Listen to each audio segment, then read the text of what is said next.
Vamos a trabajar hoy los contratos y las obligaciones desde el Código Civil colombiano.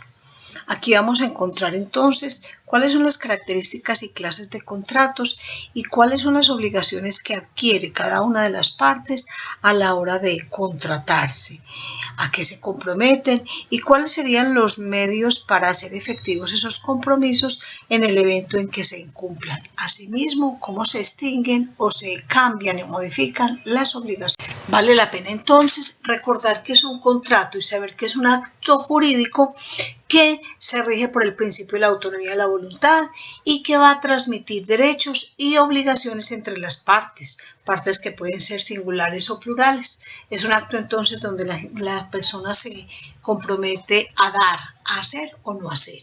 Y aparece en el artículo 1495 del Código Civil colombiano, el que estamos estudiando. Existen contratos unilaterales y bilaterales. Los unilaterales solo benefician a una persona, como ocurre con la donación, y los bilaterales tienen la característica de que obligan a las dos partes, como la compra-venta. Los onerosos, por su parte, tienen gravámenes y beneficios recíprocos, mientras que los gratuitos solamente brindan beneficio a una de las partes. Mientras los conmutativos son los que tienen prestaciones que comprometen a las partes desde el principio, desde la firma. En cambio, los aleatorios vienen con unas restricciones y obligaciones a futuro, como el testamento.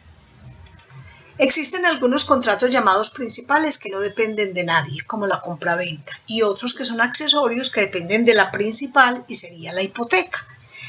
Hay otros instantáneos que se cumplen en el momento de celebrarse. En cambio, hay otros que se van cumpliendo de a poco, como el arrendamiento, mes a mes se va ejecutando. Los reales que se perfeccionan solo con la entrega de la cosa, mientras que los solemnes necesitan de unas características especiales y formalidades de ley. También tenemos los consensuales, que solo con el consentimiento se perfeccionan. Para que una persona se obligue, hemos de recordar cosas ya aprendidas. Primero, tiene que ser capaz, o sea que haya cumplido más de 18 años, que sea apto para contratar y contratarse, como dice la ley. Que su consentimiento sea libre de error, de fuerza, de dolo, que nadie lo esté obligando, sino que sea voluntad propia.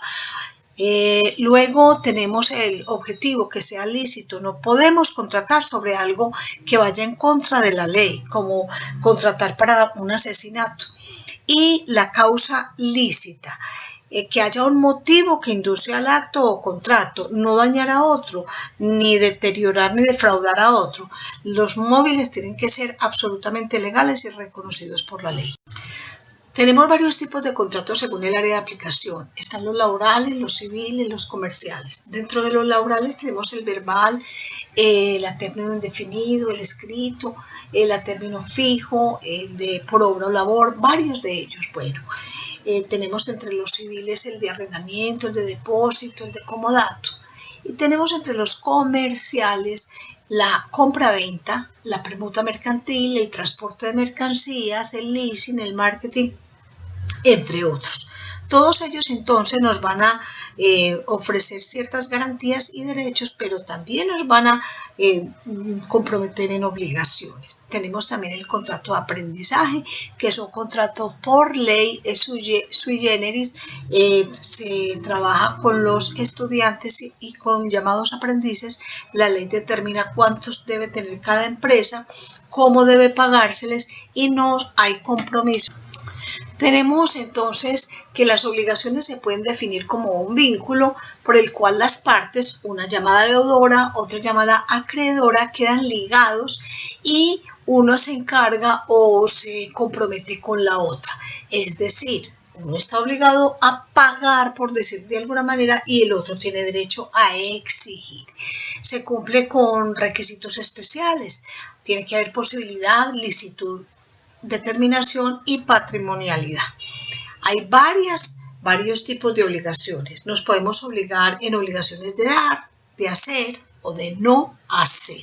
Cada una de ellas tiene unas características muy especiales y se hacen vínculos comprometedores dentro del contrato.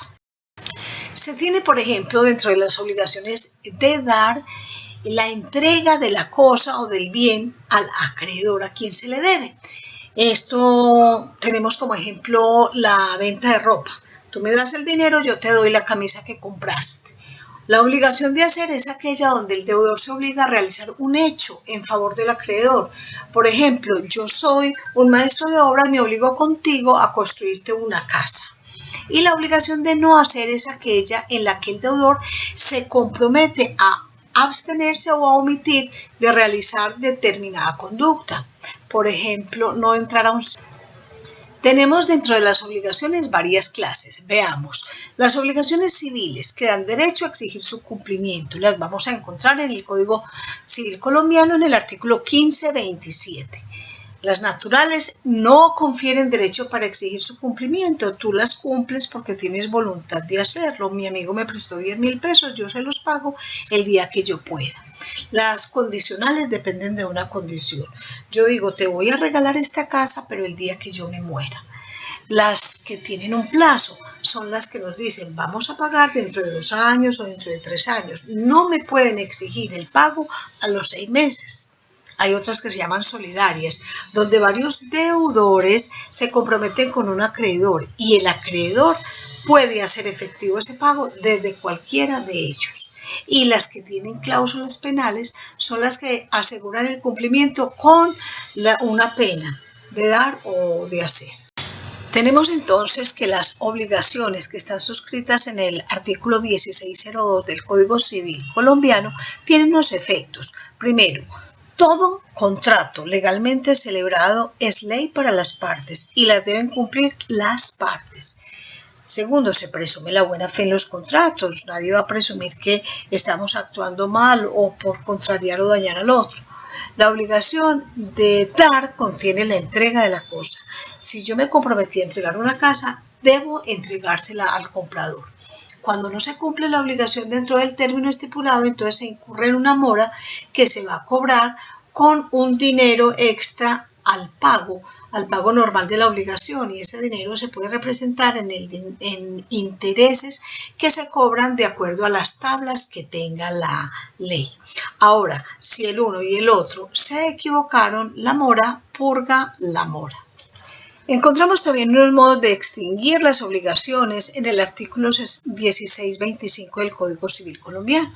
Allí nos hablan de unas figuras jurídicas como el pago, la novación, la transacción, la remisión, la compensación.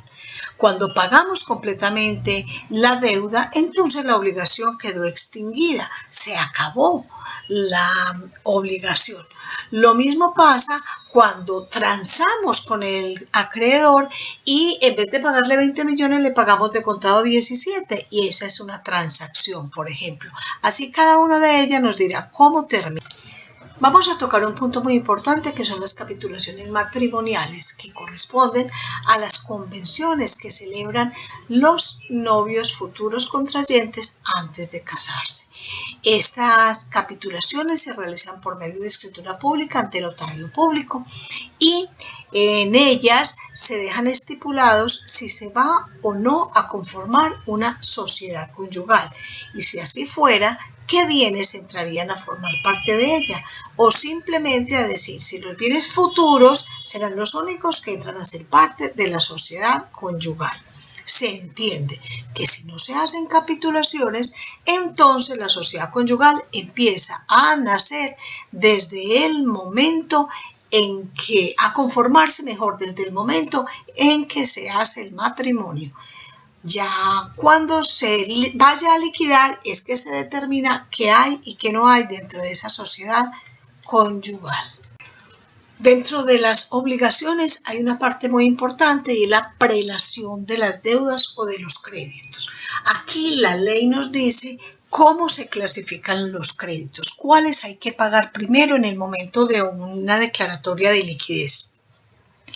Hay créditos de primera clase. Los primeros que se pagan son los salarios y todas las prestaciones laborales. Después vienen todo lo que le damos al Estado y costas judiciales. También se cobran allí en la primera parte los gastos de la enfermedad del que haya fallecido, del deudor fallecido. Y también en la primera clase están los artículos necesarios de subsistencia suministrados a ese deudor y a su familia durante los últimos meses.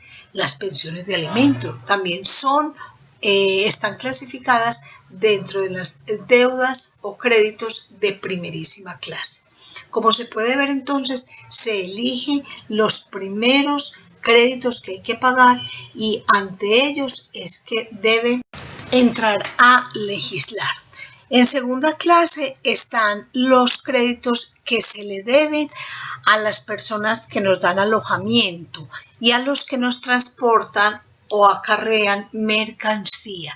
El acreedor prendario sobre la prenda también está en el segundo grupo de créditos. Esta está en el Código Civil en el artículo 2497. Es muy especial porque este artículo tiene un texto muy antiguo, pero aún permanece vigente. Es bueno leerlo juiciosamente para que miremos de qué se trata. Los créditos de tercera clase están señalados en el artículo 2499 y únicamente corresponden a los créditos hipotecarios. Por eso la hipoteca es tan fuerte, es la reina de las garantías, porque tiene una cierta prelación en los créditos. Y en cuarta clase estarán algunos que tienen que ver con las personas que están bajo tutela y curaduría contra sus respectivos tutores o curadores y los hijos de familia por los bienes de su propiedad que administra el padre sobre ellos. De todas maneras, ese crédito es muy importante tenerlo en cuenta por la calidad que tiene.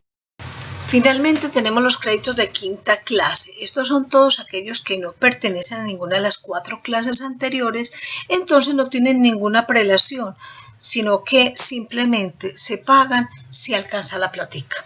Quiere decir entonces que entre los de quinta clase podemos encontrar los deudores de tarjetas de créditos de libre inversión, arrendatarios, prestatarios. Cabe decir que esto ocurre cuando estamos ya definidos como ilíquidos y legalmente constituidos como tal y amparados por la norma. Estos créditos últimos se llaman créditos quirografarios. Entonces los quirografarios se van dejando ahí en la última parte de la fila y después de rematar los bienes y pagar las primeras 4 clases, entramos a mirar si alcanzamos a cancelar esta.